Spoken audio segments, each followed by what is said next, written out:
Teal is the color which indicates cervical cancer, and we are in month of January, and this month belongs to awareness regarding cervical cancer. In India, it is the second most common cancer found in women, whereas globally it is the fourth most common cancer found in women. And the number of cases globally you can see in this chart. In the next chart, you can see the incidence and the mortality, where the darkest colors represent the underdeveloped and the developing nations like India and Pakistan. Of the estimated 600,000 cases annually, India alone accounts for 1/5 cases, that is 120,000 new cases and 77,000 deaths annually. And according to me, the only reason behind is lack of awareness. But forget about the cervical cancer awareness. Most of the population even don't know about cervix. Usually, people associate cervix with the cervical spine, but in reality, it's the neck of uterus. Unlike other cancers, the survivors of cervical cancer don't come across due to the social dilemma, where initially it was believed that it only happens to those kind of women who have multiple sex partners. But today we know that every woman is at risk of having this infection, which can lead to cancer. The infection I am talking about is HPV infection, which is seen in almost 80% of sexually active women. But only few of them develop cervical cancer.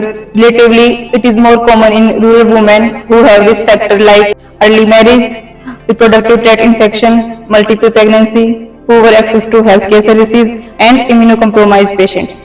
The root cause behind the cervical cancer is HPV infection, which can be transmitted by skin to skin or unprotected sexual intercourse. It is more common in female under the age group 30 to 50 years.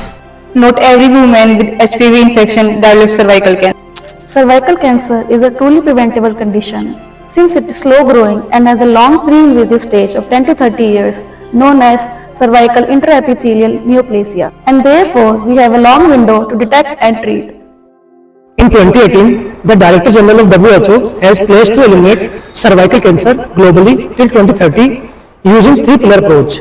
This includes 90% of the girls should be vaccinated and 70% of females under the age group 35 to 45 years should undergo screening, whereas 90% of patients who are HPV positive should be treated immediately. Screening techniques involve HPV DNA testing, pap smear, VIA using acetic acid.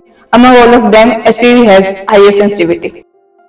But not to worry, because cervical cancer can be prevented by vaccination like Cervarix and Gardasil 9, which is most effective, and Cervarix, which is developed in India and WHO approved in 2022. The best age for the vaccination is 9 to 26 years. Previously, 3 doses are given, but recently only 2 doses are given for general population in many countries. We all should play our part in creating awareness, because better late than never, prevention delayed but not denied. And with our efforts, I am sure it is the beginning of the end of cervical cancer. Thank you.